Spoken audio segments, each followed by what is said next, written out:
You know who it is, the horror flick, Digger Ditch, Super 6, Big Mitch. And I'm kicking in those with 03 O's. And I'm bringing 28 101s because we Vegas sons, it's the Chronicles. And you in the Meadowlands. Yeah, you in the Meadows, man. And you already know what made me. 530. What that mean? Oh, that boy's a desert, baby. Hubba Dub, Scrub, 22-inch gold Dana Danes, and Big Bolo Yang can never be on McLean's, man. You already know. Welcome to Vegas Chronicles with the whole super sis, Mr. Digger Ditch, Big Mitch. And today, like any other day, y'all know what we do. We kick action with factuals with no additives, no preservatives, just raw and uncut like what? Like summer sausages and crackers. You already know. Shout out to everybody that's been rocking with your boy. Shout out to everybody that's been rocking with my platform. You know, let's jump right off into it. You know, I'm getting things together. I'm glad y'all having patience with me. You know, ain't too many people really helping me with what I'm doing. So things is moving slow. But to the ones that are helping me, man, I humbly appreciate y'all, man. I'm never going to forget y'all, man. And God bless y'all, man, for staying down with me, man, when a whole bunch of people wouldn't. Let's jump right off into it. Y'all know I correspond with my audience. Ain't nothing new about that. You know, they asked me, was some of the gangs in Vegas influenced by the Brotherhood or Satanism? That's a weird question. Now, let me jump right off into that, man. As far as the Brotherhood, and I'm thinking you talking about that white, stuff. The skins ain't never really been no factor in Vegas, man. That no, not when it came to the streets. I mean, there were never even no skirmishes worth even mentioning. Although, their names came up, in the incident with the 60s, but so did the police. But as far as them just like being out here and being on that racial, nah, never. No. But what I would say is this. At one point in time, you had some white guys that tried to bring about a gang that was basically based on racist, stuff, and they were called the 311 Boyz. Now, if anybody don't know what 311 mean, the 11th alphabet is a K. So if you go A, B, C, D, E, F, G, H, I, J, K, that's 11. And then you got the 3 in front of it. The 3 means 3, K, so that means K, K, K. Put it that way. So they had a group of white guys kind of claiming that. And you remember they called that high profile cases. I think it was back in the early 90s, 2000, something like that. And they was out here really being, trying to be, nuisance with that stuff. Well, what happened is, y'all notice how y'all don't hear nothing about 311 Boyz no more, right?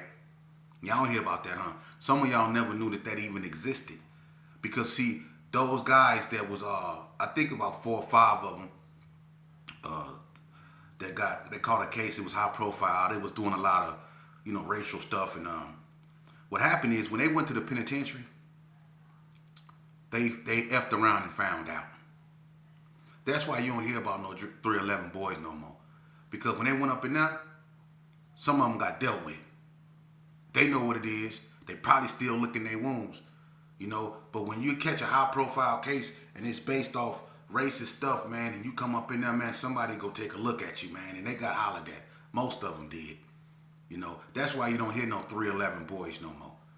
And I'm going to be honest with you. They wouldn't have lasted in the streets neither, because at this time, the gangs in Vegas, they were real active, and they were really out there. So I don't think they would have even lasted long. I'm going to just keep it real with you. Now, as far as gangs being influenced by Satanism, let me be honest with you, man. The gangs in Vegas don't indulge in Satanism. Okay? I will say this. There have been members from gangs in the penitentiary. And the only gang where you have multiple members that were Satanists, and I'm not going to lie, I myself, at one point hated myself to the point to where I delved into that stuff. I admitted it. Like I say, I'm an open book. I always admit my mistakes. I admit what I went through in life. You know what I mean? And one of my episodes in life was I got into that stuff. Well, it was a few members from White Street, No need to put their name out there because they probably didn't found the Lord now, so I'm not gonna go there. But it was a few members from White Street that got Satanism recognized as an official religion on NNCC yard, and they were really delving into Satanism, you know what I mean? But as a whole, no, gangs are not influenced by Satanism and nothing like that in Las Vegas, Now, you got one cat, and I guess he's from California, he called himself One Punch or some whatever his name is. But anyway, look, man, for some reason, and I keep going over this, and I don't like to, man, because it's like you trying to pit California against Las Vegas. And it's dudes like that, and it's dudes like you, and I don't even know you, but you always want to find some type of Cali dominance in Vegas, man. And that's how stuff gets started, man. Didn't nobody come out here in Las Vegas and dominate nothing, man. Vegas was never dominated by another state, brother. For real. Now I'm going to tell you something. One thing about the Bloods from California, and that's another thing, when the Bloods come out here, the Bloods are embraced by the Bloods in Vegas. See, that's the thing that they had over the Crips, is that when Bloods from California come out here, whether Paru or just Blood, when they come out here, the Bloods in Las Vegas, unless they on some other stuff, they automatically embrace most of them. You didn't have a few Bloods that got like a Cali mentality that thought they were better, and they did their own thing, but they kept their distance. But most of the Bloods that came out here, they were embraced by the Vegas Bloods. Now, as far as the Crips go, that you can't say that. Not all the Crips that came to Vegas was embraced by Crip neighborhoods. You see, because the Crips in Vegas, they barely get along with each other. Crips don't really rock together unless you rolling or you moving or something like that, or it's some type of alliance that link y'all together. But for the most part, Crips, it's a dog-eat-dog world with them. So when some like the A-Tray gangsters, when they come out here, who they kick it with? The Northtown gangsters? When the Hoovers come out here, who they kick it with? When the Grape Streets come out here, the Grapes used to kick it with the Gersons. And then the Grapes used to kick it with Donna. But who the Grapes kick it with? You see? So when certain Crips come up out here, like when the Backstreets came out here, wasn't no Crips riding with them from Vegas? Didn't no Crips come to their rescue when they got into an all-out war with the Gersons and the Bloods? Wasn't no 6 hoes trying to ride with them. Wasn't no Northtown gangsters riding with the Backstreets. The Donnas wasn't riding with the Backstreet. The North wasn't riding with the Backstreets. That's just how Crips is. When Crips come up out here, it depends, man. Like the 6 hoes, most times when the 60s come out here, the 60s in Vegas embrace them. But there's a lot of Crip gangs that come out here and find themselves in conflict with Vegas Crips for whatever reason. And that's just how it is, man. But as far as people coming out here and dominating, nah, man, y'all need to stop that, man. Ain't nobody finna let, people might, but Las Vegas ain't one of them states that's gonna let some guys from another state come out here and dominate them, man. And that's not to disrespect nobody, man, And of course, if a person is claiming Crip or Blood, the influence comes from California, yeah. But let me explain something to you. What happened in Las Vegas, the way Crippin' and Blood spread in Las Vegas, it didn't have really nothing to do with the Crips in California themselves, because before, let me tell you something. What happened in Las Vegas is the same thing that happened all through America. That movie Colors, like I said in my last video, did that. Hollywood did that. Because Crips and Blood was out before Colors came out. And it was Crips and Bloods in Las Vegas before that movie Colors came out. It was Pyrus, it was Hoods, it was Playboys, it was GPKs, it was GQs, it was UCCs, it was BTDs, it was Sydney Sue Gangster Crips. It was all kind of a neighborhood. It was OGs. It was West Coast Crips. It was all kind of gangs. It was Rolling 60 Crips. It was all kind of gangs in Las Vegas before Colors came out. But what happened is, when the movie Colors came out, Hollywood seduced all these other places into gang banging. It wasn't members from California. It was Hollywood that exposed America to Crippin' and Blood. So that influence, yeah, it came from California. But Hollywood is the main reason why people were seduced like that, man. Not Raymond Washington, rest his soul. It was Hollywood. No disrespect to Raymond Washington, man, or nobody from California. I don't do that. You know, I don't disrespect nobody because California and Las Vegas is like brothers, man. Most all our family come from that way. My sister from Pacoima, Peru, man. 2 P's in the beat. My father, who come up out the Gerson, off 40 block, went out there to California and became an original OVG.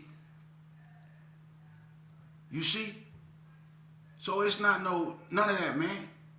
So yeah, we give California but it's respect. But in return, Cali give Vegas its respect, man. And most of the time, Vegas and Cali rock together. Some of my best friends are from California, man. Big Mouse from Anthony's Park, that's my big brother. I still mourn him to this day. That's my big brother, Big Mouse. That's my big brother right there, man. It ain't been nothing. Honey Bell from Bloodstone Billings, that's my big brother right there. And everybody that know how me and Honey Bell and me and Big Mouse was. Them was my partners right there, and they straight Cali. G's Mark from Rolling 60s, that's my Brody right there.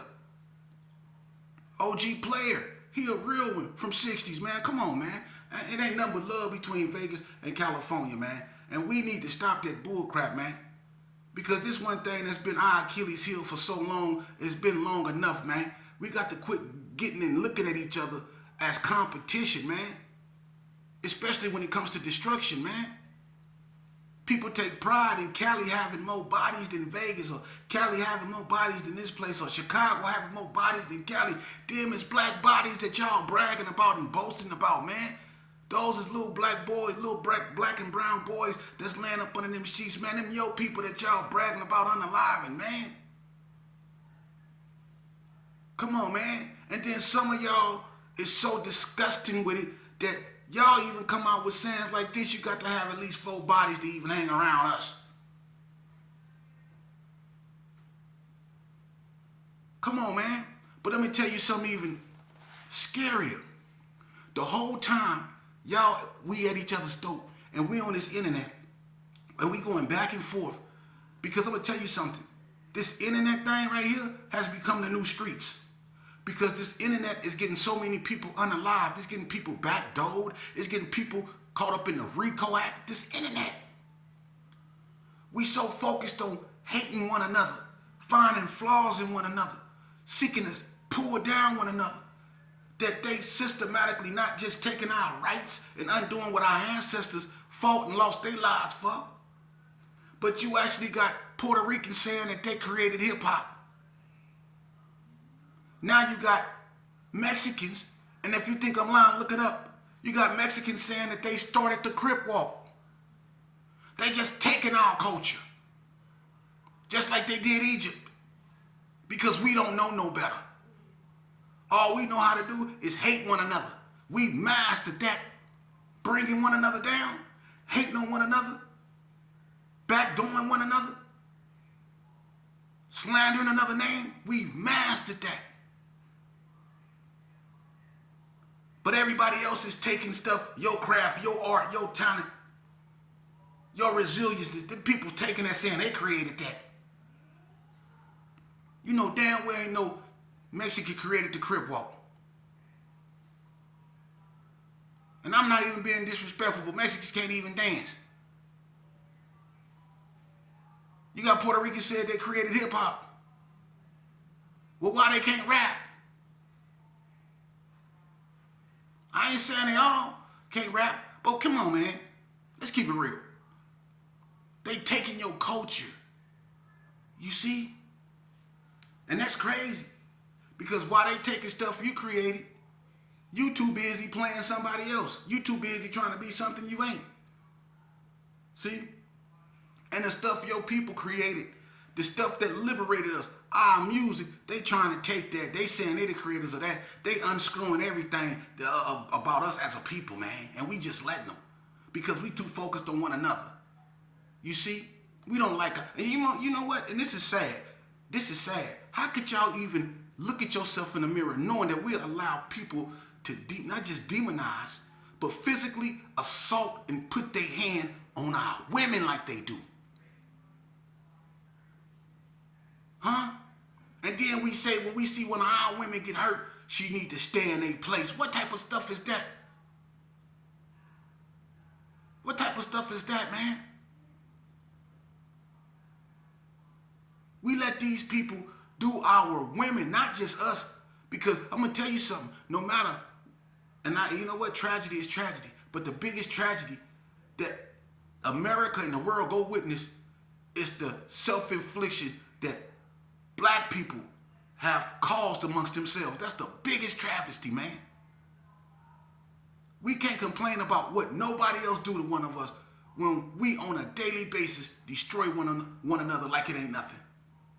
And we allow people to just manhandle and just do our women any kind of way because we've already done them any kind of way. We put them out there on a blade. We put our hands on them. We destroyed their credit. We made them feel like they was worthless. We made them feel unlovely. We made them feel like they was just below a dog. That's how we treated them. And now we won't even defend them. And we want people to respect us. You have to, man, look, man, and I'm not saying all blacks, because there's a lot of us that's pointing this out. But it's so many of us that's still caught in that, I got to be proven tough. People got to know I'm the loc. Or people got to know I'm brazy blood. Or people got to know I'm down for the crown. Or people got to know I'm folks. Or people got to know, come on, man. Whatever happened to being a man? See? Because all that other stuff is just an act. Whatever happened to being a man? See? It's bad enough we live in the world where people judge us by this. This is the weakest of us, your flesh. But the thing about that, see, y'all acting like, what's a Crip? What's a Blood? What's a Durson? What's a Vice Lord? What's a disciple? What is that? That's an act. Y'all a bunch of little brown and black boys. And that's something you can't act. You can't act this. You got to be this because you was born this. This ain't no behavior. Being a Crip, being a Blood, being a goon, that's a behavior. That's learned. You are born this. You got to be this. And that's where we get it twisted. You see? We want to act like we something we not, instead of being what our mothers brought us into this world to be, which are men.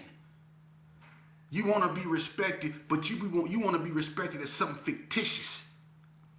Ain't nobody gonna respect you as something that don't even really exist, something that you created in your mind, something that you should outgrow like clothes, something that you picked up and should put down like trends. You see, because eventually you got to grow up, but some men, they still caught up in that realm. You can't be cripping when you're 60.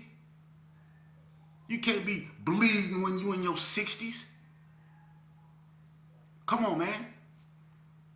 No matter how hard you was in the game or whatever, eventually, Father Time go catch up with you like it caught up with Michael Jordan, like it caught up with Mike Tyson, like it caught up with everybody else. And just as good as you looked in the game, if you stand there long enough, you gonna look just as bad. As above, so below. For real.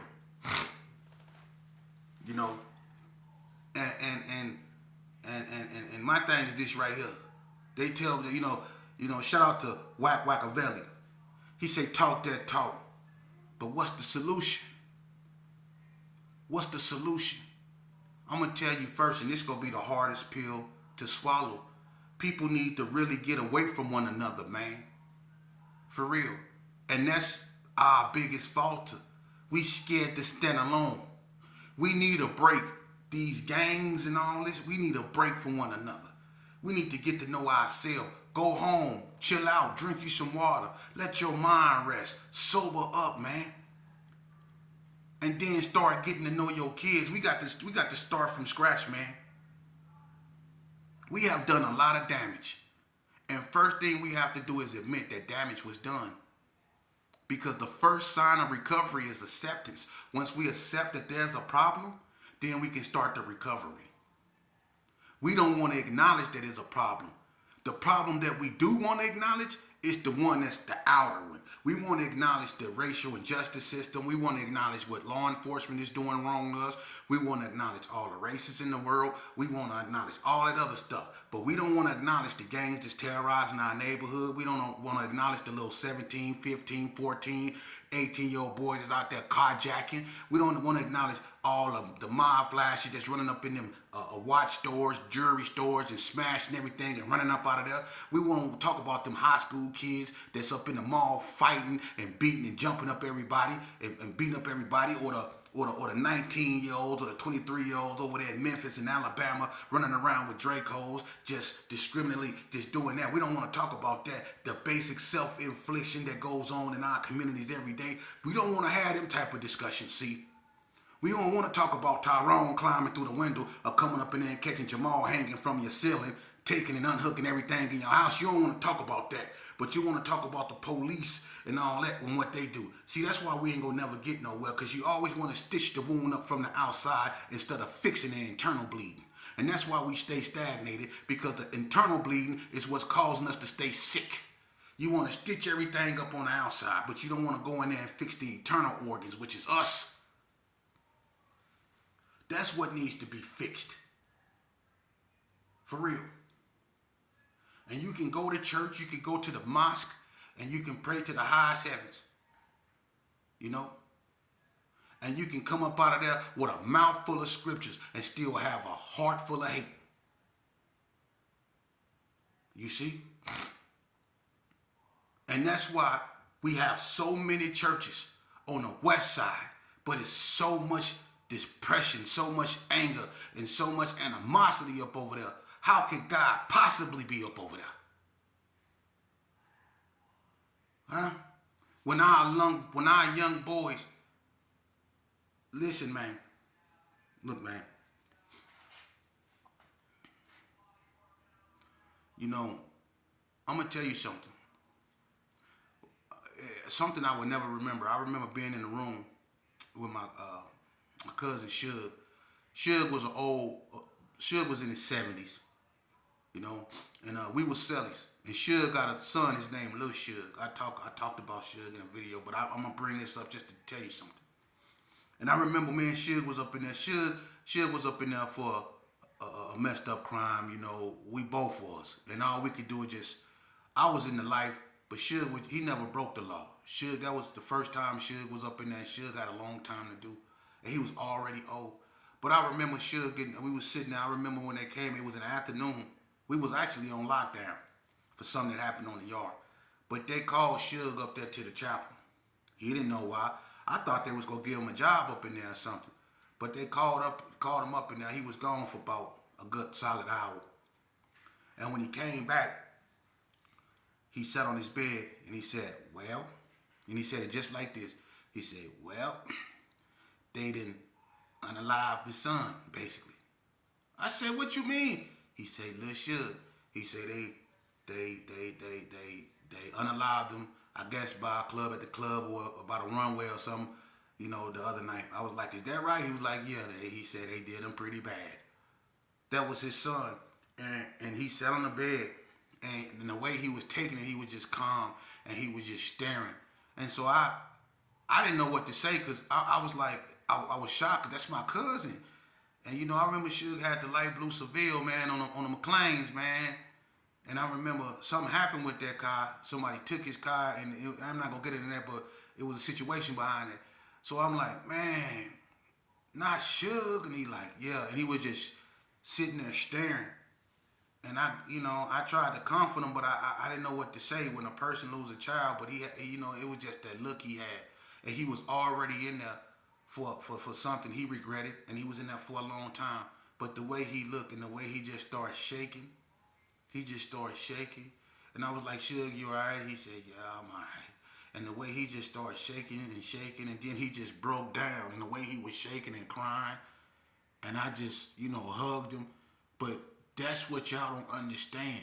Y'all don't know what it's like I don't know what it's like to lose a child. But to be in the, when something like that just happened and to witness what a person go through, you would never forget it, man. Because that man hollered and he cried like you wouldn't believe. Because it wasn't nothing he can do. And he knew he couldn't go to his own son's funeral. He knew he couldn't. So that's what I be saying, man. That comes along with this. The damage that losing a child does to a person, and you wonder why we so stagnated and people so tired. And when it comes to, us raising up, people just don't got the will and the wanting because they lost so much. And it ain't at the hands of the people we standing up because of. It's at the hands of the people we standing up with. It's us that's doing the most damage to us. And when we recognize that, we will elevate, man. We are our own hindrance. We are too much of a powerful people for someone to keep us down. The only person on this earth that's capable of keeping us down is us. When y'all say it's an injustice system that's keeping us down, y'all giving them people too much credit, man. Our ancestors came up out of slavery without really raising a gat, a gun, or nothing, man. They came out with unity. They came out with a common goal. They was all on the same page. And no matter what they had to go through, they was determined to get the job done. And that's why they delivered us from what they went through, chattel slavery. They delivered us from that, man. When will we get that through our head that we are our own key to liberation, man? We are our own worst enemy. For real. Can't nothing on this planet hold us back but us, man. And when we realize that, we as a people shall move forward. But until then, we gonna stay stagnated, going around in circle like sheeple, like a dog chasing his tail. Because we suffering from a sickness, a disease. It's called self-hatred.